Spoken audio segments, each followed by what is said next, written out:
Présidente, chers collègues, ce compte administratif 2024 tient lieu du mirage. Il laisse penser que les résultats sont impeccables et annonce une très bonne santé financière. Le tableau apparaît cependant trop propre, pas une brindille d'herbe venue se coller à l'œuvre magistrale.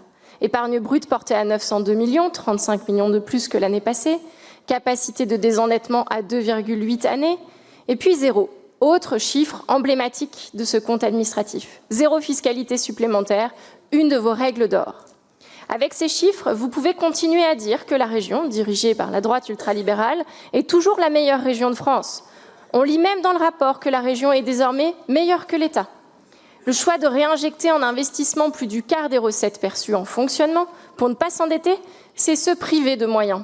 Avec cette augmentation artificielle de l'investissement, vous n'empruntez pas plus pour ne pas dégrader les ratios, mais on constate aussi une baisse des investissements en action économique sur les lycées et les transports. En matière de recettes, vous choisissez de ne pas augmenter la fiscalité, mais dans un contexte de perte de dynamique des recettes, cela interroge. 2025 suit la fameuse règle d'or et le versement mobilité a été balayé d'un revers de main, mais de l'autre, vous allez ponctionner sans difficulté auprès des familles pour payer le coût de l'harmonisation de la tarification des transports scolaires. Tout le monde n'est pas vraiment épargné. Nous souscrivons au rappel du Césaire. De bons ratios ne sont pas une fin en soi. Ces chiffres n'ont pas de prise avec le réel. Ils servent un récit que vous voulez construire. Ce récit, c'est de pointer des personnes qui ne répondent pas à vos standards professionnels en formation, l'abandon des publics demandeurs d'emploi et la stagnation des budgets dédiés à l'insertion des jeunes depuis 4 ans. Et même pour les formations sanitaires et sociales, vous maintenez les subventions au même niveau depuis 2 ans, soit une réduction effective de moyens pour ces métiers tellement en tension. Ce récit, c'est votre traduction de la crise agricole 2024. Trop de normes environnementales, surtransposition des directives européennes, concurrence déloyale. Aucune mention des revenus, de l'adaptation à la réalité du dérèglement climatique qui peut dégrader en un coup de grêle tout un outil de travail. Au contraire, cette vision entretient un modèle fondé sur l'agrochimie qui vous paraît peut-être encore booster la productivité, mais en réalité épuise les sols, détruit le vivant et a une lourde empreinte carbone. Et ces éléments sont scientifiquement admis.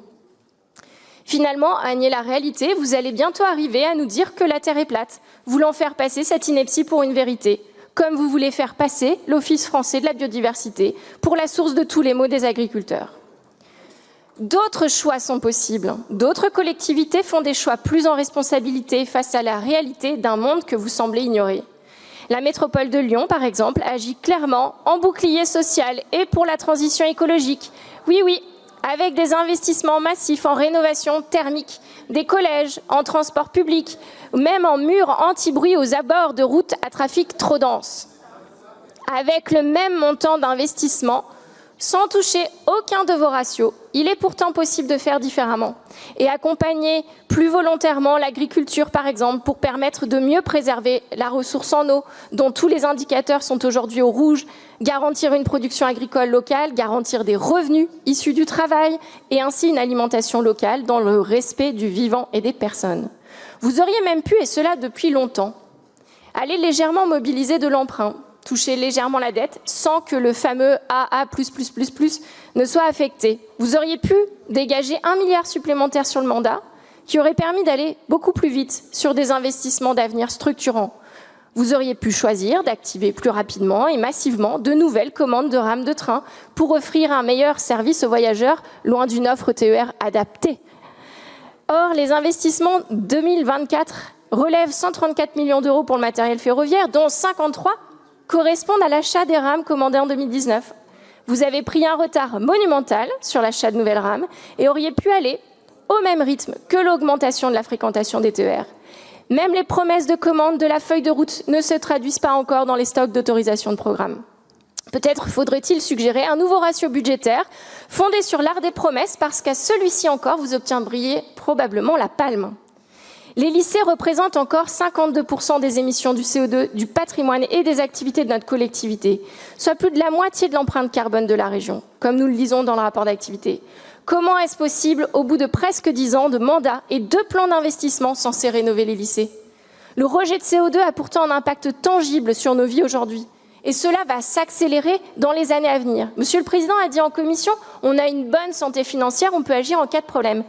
Mais quel problème attendez-vous donc ? Nous avons face à nous un problème majeur, documenté, scientifiquement étayé, qui n'épargnera personne. Et l'origine humaine de ce dérèglement est aujourd'hui totalement admise par la communauté scientifique. C'est donc le moment d'investir. Vous réussissez à construire des croyances éloignées de l'intérêt général. Vous saturez les esprits de fausses informations plutôt que de soutenir la capacité à construire une information libre et éclairée. Vous coupez ainsi les budgets culture, jeunesse et vie associative. Ce n'est pas une nouveauté, ce sont des choix anciens, mais qui aujourd'hui témoignent de ce glissement idéologique. Le budget constant masque des coupes énormes sur le soutien au spectacle vivant qui irrigue nos territoires au profit d'investissements sur des grands projets ou du patrimoine. Mais où va s'arrêter ce raisonnement ? Ne serez-vous satisfait que le jour où vous aurez érigé une statue à la gloire de l'ancien président ? Vous indiquez que vous financez les acteurs de la jeunesse et de la vie associative. Aucun montant, c'est plus facile que d'indiquer les vrais chiffres. 0 pour le réseau Info Jeunes, 0 pour le mouvement associatif et les réseaux d'éducation populaire. En somme, 0 pour encourager l'émancipation, celle qui fait sortir d'une tutelle de pensée, celle qui permet de penser par soi-même. C'est ce qui, à mon sens, entre dans ce que le Césaire appelle un investissement d'avenir, car il y a des investissements d'avenir en dépenses de fonctionnement.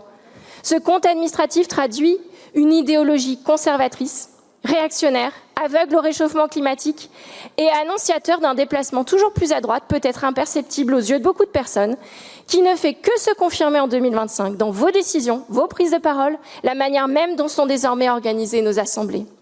Comme le disait Hannah Arendt, entre le désespoir et la lucidité, je continue de préférer la lucidité. Elle permet, malgré les horaires et l'asservissement que souhaiteraient certains, de continuer à penser le monde.